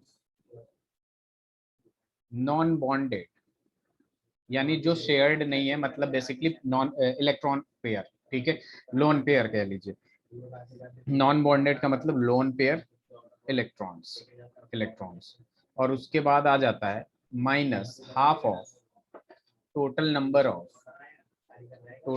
of bonded electrons. यानी बॉन्डेड का मतलब क्या हो गया? शेयर्ड इलेक्ट्रॉन्स, ठीक है। मैं इसको एक और एग्जांपल, मैं अभी एग्जांपल लेकर आपको समझाऊंगा, अभी तो बस फॉर्मूला बताया हूं, तो और क्लियर हो जाएगा, बहुत अच्छे से क्लियर होगा आपको। ठीक है, इसे लिख लीजिए। सर एक बार आप ये फिर से बता दें, समझ। देखिए मैं अभी इसको एक्सप्लेन करूंगा with an example. Formal charge का जो फॉर्मूला होता है, ठीक है, उस वो क्या होता है, जैसे आपका मान लीजिए, देखिए ये फॉर्मूला लिख लीजिए पहले आप लोग, नेक्स्ट स्लाइड पे मैं एक एग्जांपल देके समझा रहा हूँ। फॉर्मल चार्ज का फॉर्मूला क्या होता है, total number of valence electron in free atom. Compound के जिस एलिमेंट पे, जिस एटम पे आप निकाल रही हैं फॉर्मल चार्ज, उसका फ्री स्टेट में वैलेंस इलेक्ट्रॉन कितना है, कितना नंबर ऑफ इलेक्ट्रॉन है। जैसे ऑक्सीजन का निकालने जा रही हैं किसी एलिमेंट, किसी कंपाउंड में, तो ऑक्सीजन के फ्री स्टेट में कितने इलेक्ट्रॉन होते हैं, 6 होते हैं। Yes, sir. और उसके बाद वो कंपाउंड का स्ट्रक्चर बनाने के बाद हमें पता चल जाएगा कि उस पे लोन पेयर कितना है, कितना इलेक्ट्रॉन फ्री है कि Yes, नहीं। sir. तो फॉर्मल चार्ज हम निकालना क्या चाह रहे हैं?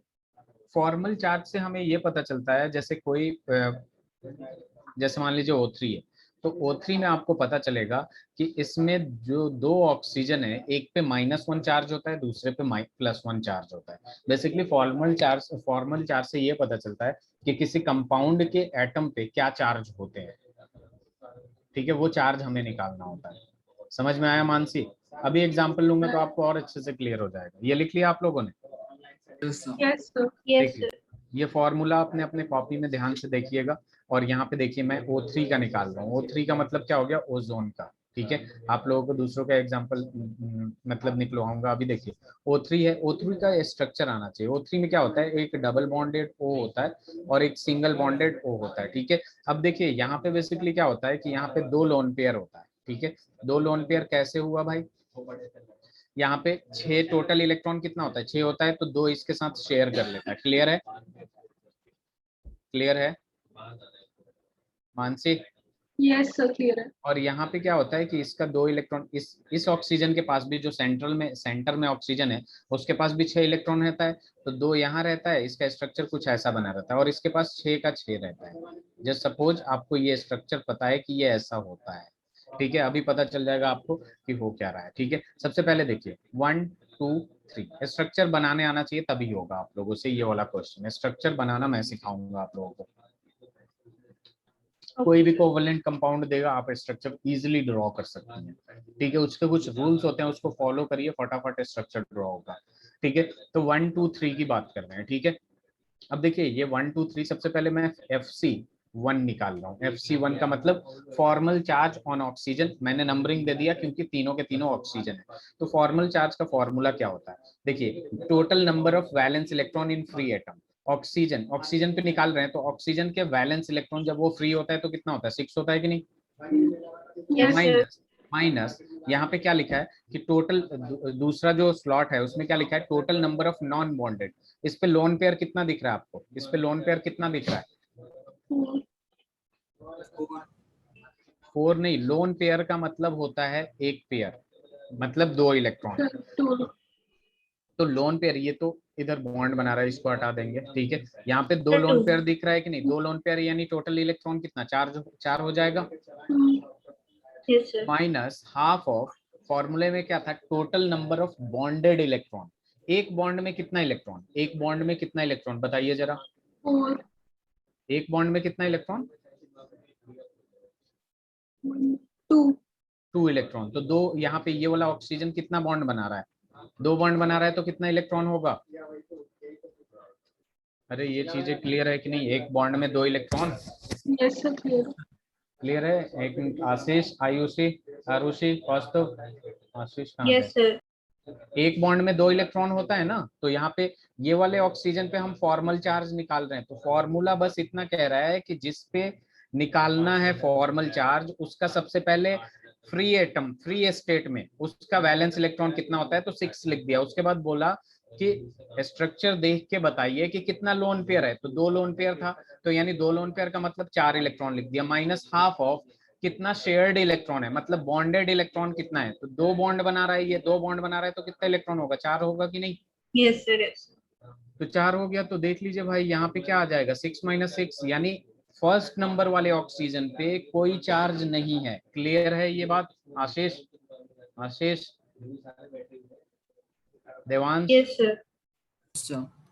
अब देखिए हम FC2 निकालेंगे, फॉर्मल चार्ज ऑन 2। ठीक है। अब देखिए ये भी ऑक्सीजन है, इसके फ्री स्टेट में वैलेंस इलेक्ट्रॉन कितना होता है, 6 होता है माइनस, यहाँ पे लोन पेयर कितना है, 1 है, यानी नंबर ऑफ इलेक्ट्रॉन जो फ्री है वो कितना है, 2 है कि नहीं, Yes, sir. Yes, sir. Minus half of कितना बॉन्ड बना रहा है, ये वाला ऑक्सीजन कितना बॉन्ड बना रहा है, कितना बॉन्ड बना रहा है, 3, तो बॉन्डेड इलेक्ट्रॉन कितने होंगे, 6 होंगे कि नहीं, Yes, sir. तो यहाँ पे 6 हो जाएंगे क्योंकि 3 बॉन्ड बना रहा है तो 6 इलेक्ट्रॉन। अब इसको सॉल्व कर लेंगे हम लोग, 6 माइनस -2 -3 कितना होगा, -5, यानी इस वाले ऑक्सीजन पे क्या आएगा, +1 आएगा, आएगा कि नहीं, देखिए आप लोगों को +1। Yes, sir. I. अब FC की बात कर रहे हैं, formal charge on 3, formal charge on 3 वाले पे, ये भी एक ऑक्सीजन एटम है, ऑक्सीजन एटम है, तो 6 माइनस इस पे लोन पेयर कितना है, 3 लोन पेयर है, तो मतलब फ्री इलेक्ट्रॉन कितना है, 6 हो जाएगा, माइनस हाफ ऑफ कितना बॉन्ड बना रहा है, ये 1 बॉन्ड बना रहा है कि नहीं, 1 बॉन्ड का मतलब कितना इलेक्ट्रॉन, 2 हो जाएगा, 2 2 से 2 electron. कैंसिल, तो 6 माइनस ये 1 which is equal to 6 minus 7 is equal to -1 हो जाएगा कि नहीं, यानी ये जो Yes, sir. थर्ड वाला इलेक्ट्रॉन है, थर्ड वाला ऑक्सीजन, उस पे क्या है, -1 चार्ज आ रहा है कि नहीं, Yes, sir. ये एक्चुअल में आ क्यों रहा है, अब ये देखिए यहाँ डबल बॉन्डेड है, यहाँ पे 1 है और यहाँ पे ऐसे है, बेसिकली यहाँ पे आ रहा है -1, यहाँ पे आ रहा है +1, ठीक है। एक चीज और देख रही हैं आप, क्या देख रही हैं कि ये वाला जो ऑक्सीजन है, ये वाला, इस पे 6 इलेक्ट्रॉन है, मतलब इसके 6 इलेक्ट्रॉन के 6 इलेक्ट्रॉन इसी के पास है, समझ रहे हैं आप लोग, Yes, sir. और इस पे 2 इलेक्ट्रॉन इधर दे दिया, 2 इलेक्ट्रॉन इसके पास बचा हुआ है, और 2 इलेक्ट्रॉन होना चाहिए जिसमें से 1 इलेक्ट्रॉन यहाँ पे है, तो जो तीसरा देखिए 1 2 3 4 5, एक और जो बचा है ना, इसको डोनेट कर दिया है, उसके बाद बनाया है, इसको हम लोग कोऑर्डिनेट बॉन्ड कह देंगे, क्या कह देंगे, कोऑर्डिनेट बॉन्ड। कोऑर्डिनेट बॉन्ड पता है क्या होता है, मैंने बताया था आप लोगों को, No, sir. चलिए अभी इसको थोड़ा सा पॉज करिए, यहाँ देखिए, देखिए कोऑर्डिनेट बॉन्ड अभी हमें इसी चैप्टर में पढ़ना है, बस मैं आइडिया दे दे रहा हूँ, यहाँ पे बात आई तो कोऑर्डिनेट बॉन्ड का मतलब क्या होता है, ये NH3 का नाम सुना है आप लोग, ammonia, Yes, sir. Yes, sir. ठीक है, NH3 का मतलब क्या हो जाता है, ये हाइड्रोजन, ये हाइड्रोजन, ये हाइड्रोजन, अगर इसके पास H+ आ गया, ठीक है, H+ आ गया, तो यहाँ पे क्या है, लोन पेयर है, Yes, sir. ये अपना 1 इलेक्ट्रॉन इसको डोनेट करेगा, तो जब इलेक्ट्रॉन डोनेट करेगा इसको, तो इस पे नेगेटिव चार्ज आना चाहिए, लेकिन ऑलरेडी पॉजिटिव है, तो नेगेटिव पॉजिटिव क्या होगा, Negative. पॉजिटिव कैंसिल हो जाएगा ना, इस Yes, पे sir. पॉजिटिव चार्ज है, 1 इलेक्ट्रॉन गेन किया, इलेक्ट्रॉन गेन किया तो नेगेटिव चार्ज आएगा, तो नेगेटिव पॉजिटिव कैंसिल होगा, होगा ना। Yes, sir. अब देखिए यहाँ पे क्या हो गया, ये अपना 1 इलेक्ट्रॉन इसको दे दिया तो 1 बचा, अब ये एक दूसरे से शेयर करके एक बॉन्ड बना लेंगे, Yes. तो ऐसे बॉन्ड को हम ऐसे रिप्रेजेंट करते हैं एरो लगा के, और जब ये नाइट्रोजन खुद, इसके पास 2 इलेक्ट्रॉन था, 1 इलेक्ट्रॉन इसको डोनेट किया, उसके बाद बॉन्ड बनाया, ऐसे बॉन्ड को हम लोग कहते हैं कोऑर्डिनेट बॉन्ड, क्या कहते हैं, देवांश समझ में आया। Yes, sir. तो देखिए यहाँ पे क्या हो रहा है कि यहाँ पे इसका 6 इलेक्ट्रॉन इसी के पास है, और यहाँ पे इसके पास 6 इलेक्ट्रॉन है, तो 2 तो यहाँ दिख रहा है, 2 यहाँ दिख रहा है, 1 यहाँ, 5, तो छठा जो इलेक्ट्रॉन था उसको पहले डोनेट किया, उसके बाद बॉन्ड बनाया, तो ये कभी कभी ऐसे भी दिखेगा आप लोगों को, ठीक है, ऐसे भी दिखेगा, तो ये वाला जो एरो वाला बॉन्ड होता है ना, उसी को हम कहते हैं कोऑर्डिनेट बॉन्ड, और वो यही शो करता है कि सामने वाले को पहले अपना 1 इलेक्ट्रॉन दिया है, उसके बाद बॉन्ड बना है।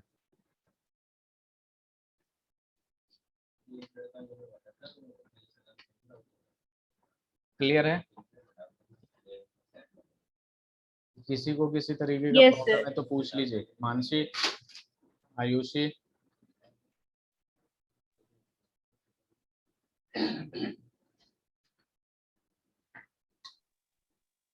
कौस्तुभ, स्लाइड चेंज करूं, Yes, sir. हम इसको डिफाइन कैसे करते हैं फॉर्मल चार्ज को? फॉर्मल चार्ज बेसिकली एक फॉर्मूला दिया गया है, ठीक है, डेफिनेशन में अभी लिखवा देता हूँ ऐसे, formal charge Lewis dot structure में ऐसे डिफाइन कर सकते हैं हम लोग कि to calculate the charge on any atom present in any molecule और कंपाउंड, ठीक है, फॉर्मल चार्ज, Yes. ठीक है, तो ऐसे हम डिफाइन कर सकते हैं, इसे लिख लिया आप लोगों ने, Yes, sir. इसका डेफिनेशन लिखवा ही देता हूँ, ये लिखिए, कि the formal charge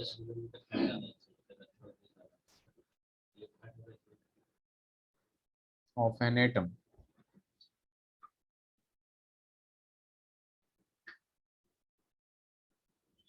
in a polyatomic molecule or ion may be defined as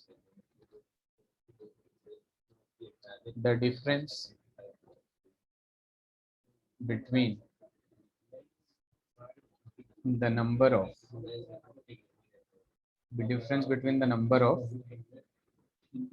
valence electrons of that atom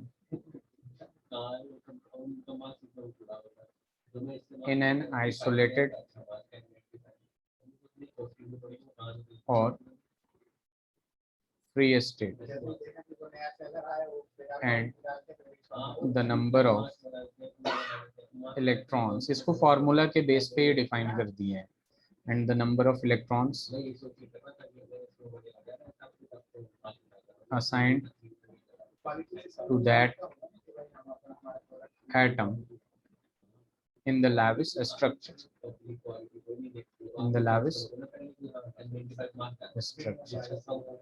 ठीक है, इसके बाद फॉर्मूला लिख सकते हैं.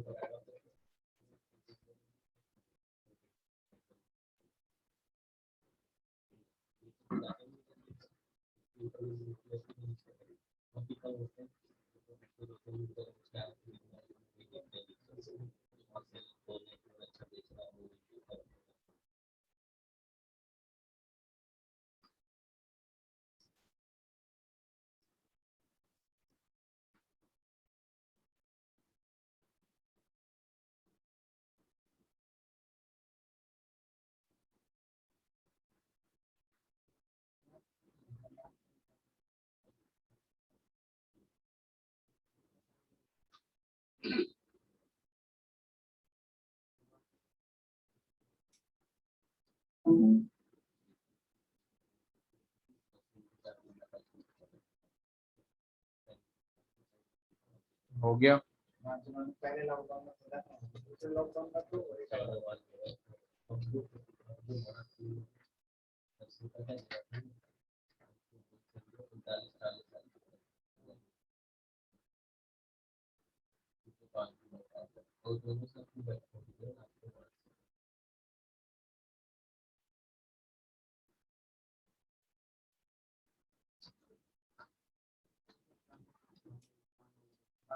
Yes, sir, it is. Ayushi, Arushi, Yes, sir. Done. Devansh, Yes, sir. चलिए जरूर. तो मैं बता रहा हूँ आप लोग से BCl3. सबसे पहले तो आप लोगों को स्ट्रक्चर ड्रॉ करने आना चाहिए.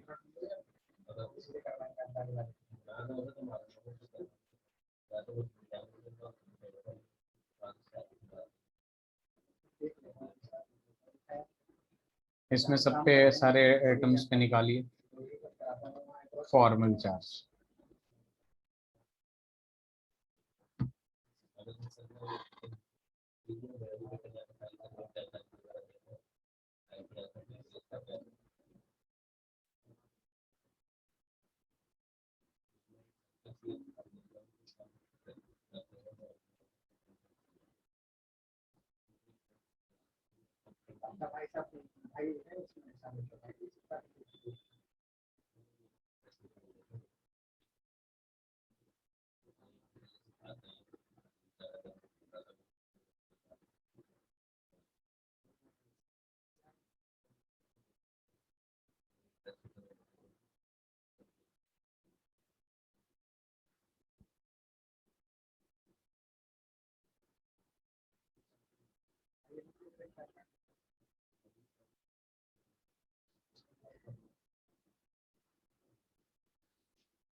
हो गया.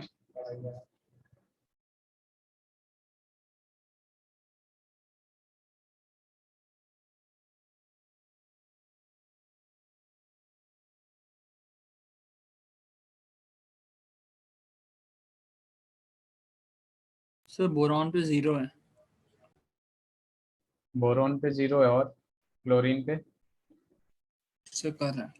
ओके, आरुषि आ गया आपका?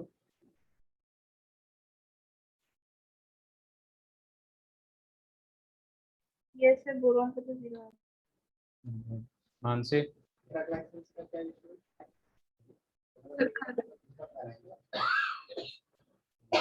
आयुषी? आशीष?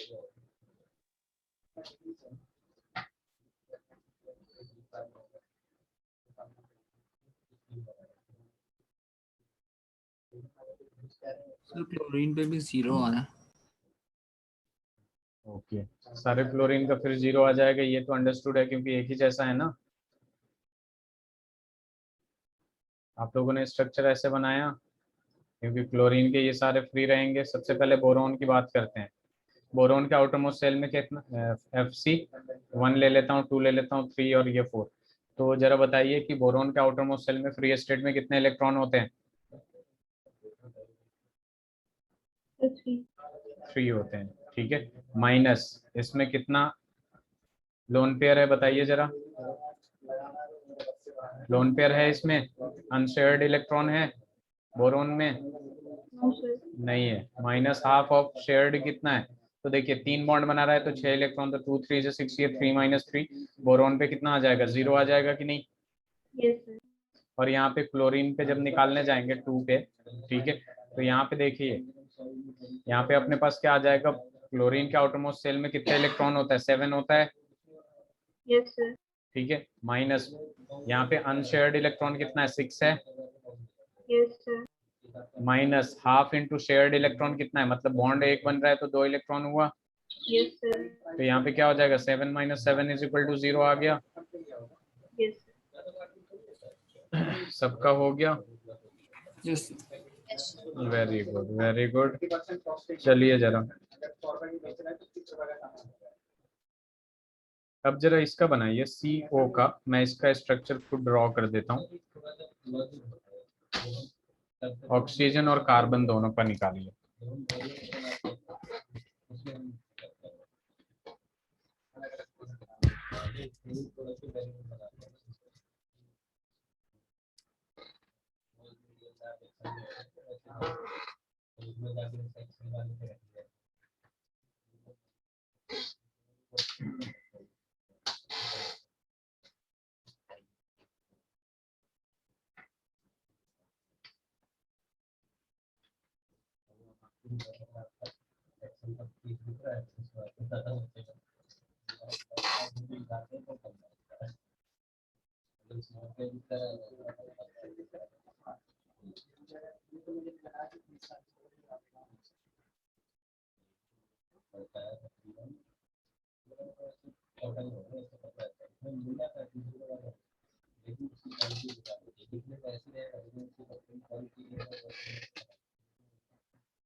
सर कार्बन पे -1 है।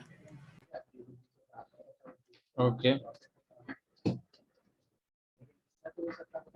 और किसी का आया? आरुषि, आयुषी? आयुषी?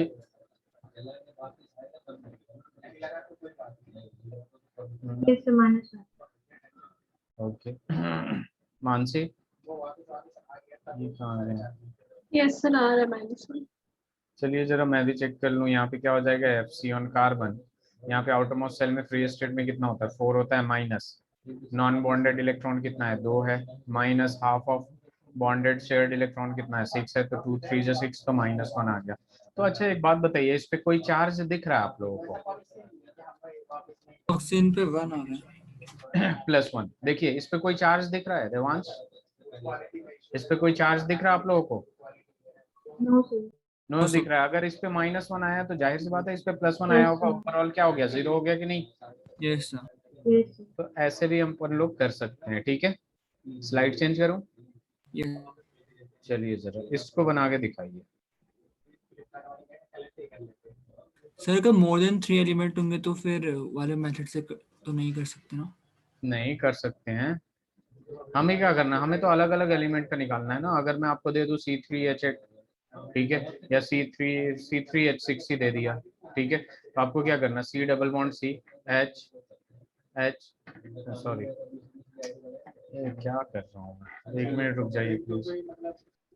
यहाँ पे हमने क्या कर दिया, C डबल बॉन्ड C, इधर H इधर H, फिर यहाँ पे C लग जाएगा और इधर H3 H, ठीक है। तो इसमें इतना काफी है, इतना बड़ा एलिमेंट मतलब कंपाउंड देवांश।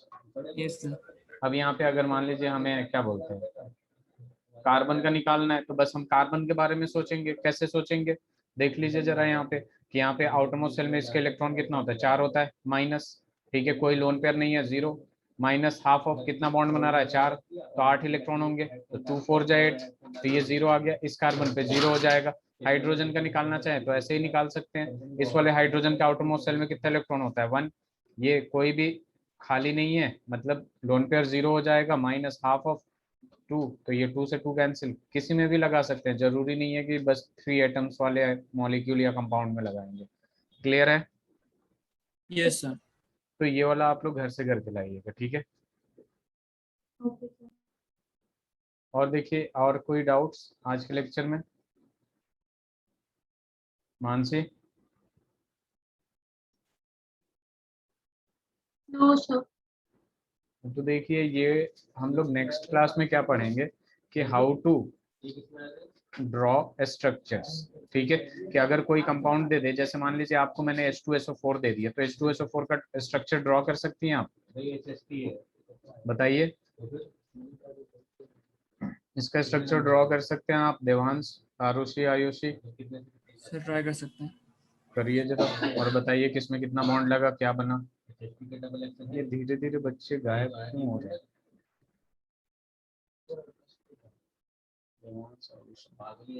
कौस्तुभ का मैसेज आया, नेटवर्क वीक है, आशीष सब नेटवर्क वीक है, ओके, कर सकते हैं आप लोग।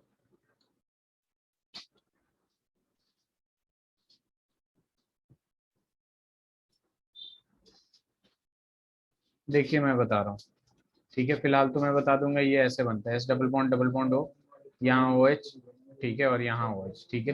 तो ये एक्चुअल में स्ट्रक्चर ड्रॉ कैसे करते हैं, वो रूल्स पढ़ेंगे हम, उसके हिसाब से स्ट्रक्चर ड्रॉ करेंगे। क्लियर है। तो कोई भी इजिली आप कर सकते हैं, समझ में आया। तो ये वाली चीज हम कल पढ़ेंगे, और लिमिटेशन ऑफ ऑक्टेट रूल भी कल पढ़ेंगे, ठीक है। यस। चलिए ठीक है, थैंक यू सो मच।